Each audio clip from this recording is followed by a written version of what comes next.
Okay, good morning everyone.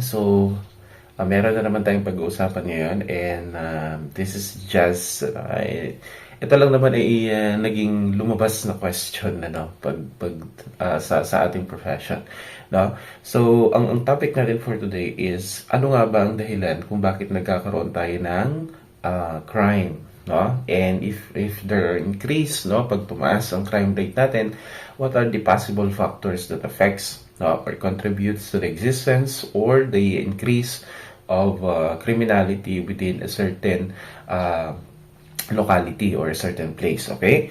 So, bali, ang mga factors identified natin, no, this is according to some prominent criminologists already that had studied why this crime exists and what are the factors contributing to the increase, no, in the existence of criminality within a certain place. No, they have identified at least 6 of them. No, but I believe, no, there might be more, no, factors na pwede natin i-consider, pero sa pag-uusapan natin ngayon, itong munang 6 na ito. So what are those? Okay, let's start with the first one, that is population.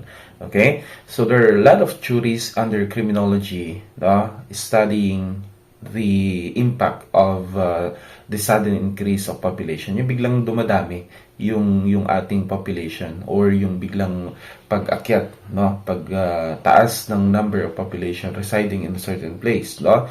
So basically, pag marami tayong population, pag biglang dumami ang population, no, nagkakaroon tayo ng scarcity in terms of resources and opportunities, no? So dahil madami na ang mga tao or madami na ang nakatira doon sa isang lugar, nagkakaroon ng agawan pagdating sa mga badly needed resources such as for example food, no, job, no, and other opportunities, no. So dahil sa nag-aagawan nga sila, no, nawawala ng opportunity yung mga ibang tao, no, nawawalan sila ng resources yung ibang tao, kaya they turn, or some of them turns into the commission of crime.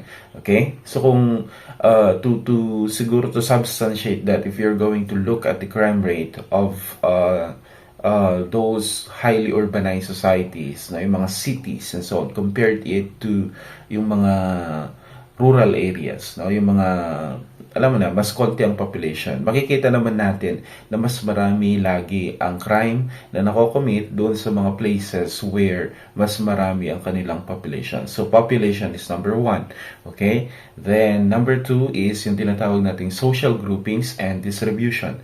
No? So, bali, pag nagkakaroon tayo kasi ng groupings, no? Nagkakaroon din tayo ng conflict between groups, different groups. No? Kung mapansin nyo, ito, tignan nyo na lang. Inside the prison, no? Inside the prison, nagkakaroon sila dyan ng sub-communities. Ibig sabihin, they are a community as a whole, pero inside that community, nagkakaroon pa ng sub-communities. Yung mga, for example, member of gangs, member of fraternities, member of, alam mo, samahan. No? So, dahil nagkakaroon sila ng iba't ibang samahan, no? Itong mga samahan na to ay nagiging cause din ng conflict between other groupings. Diba?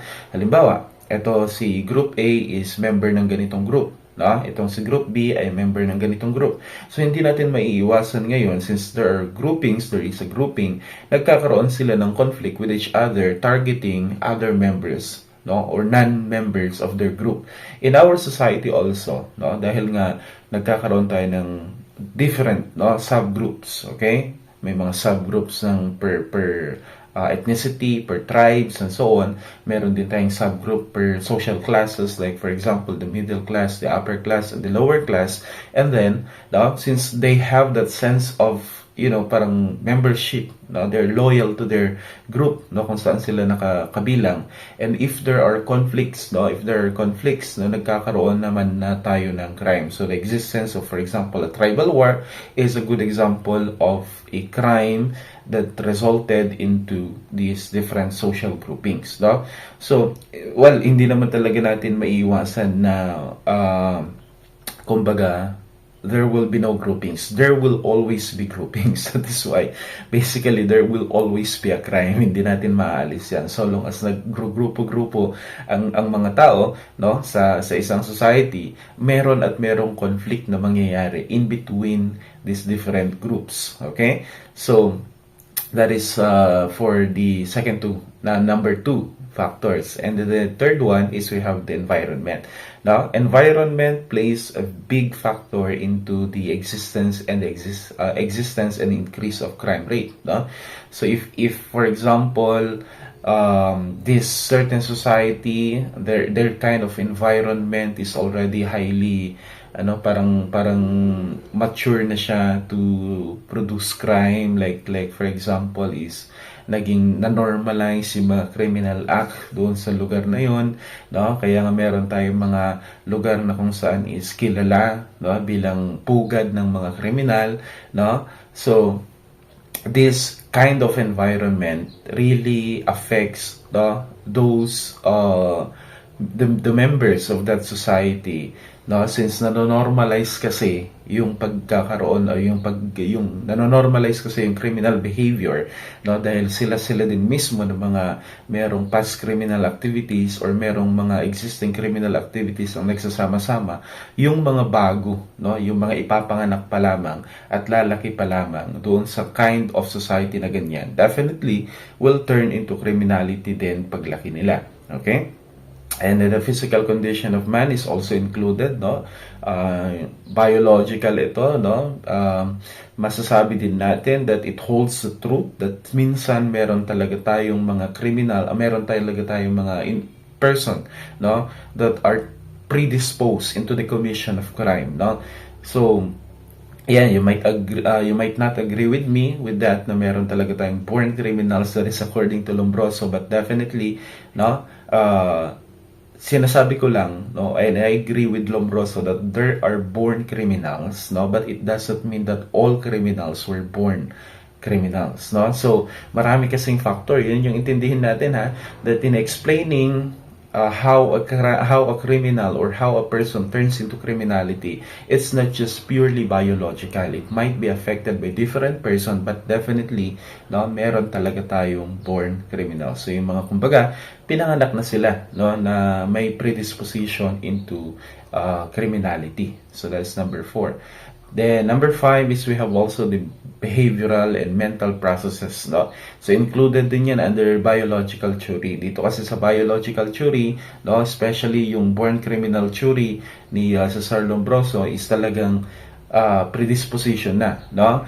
Dito naman sa ating behavioral and mental processes, no, the reason or yung predisposition nila is focus on their behavior, kasi meron talagang mga tao na alam mo yun, kanilang behavior is a kind of behavior that a would-be criminal or a future criminal has, no? So meron, 'di ba, in terms of temperament na, 'di ba? Magkakaiba naman tayo ng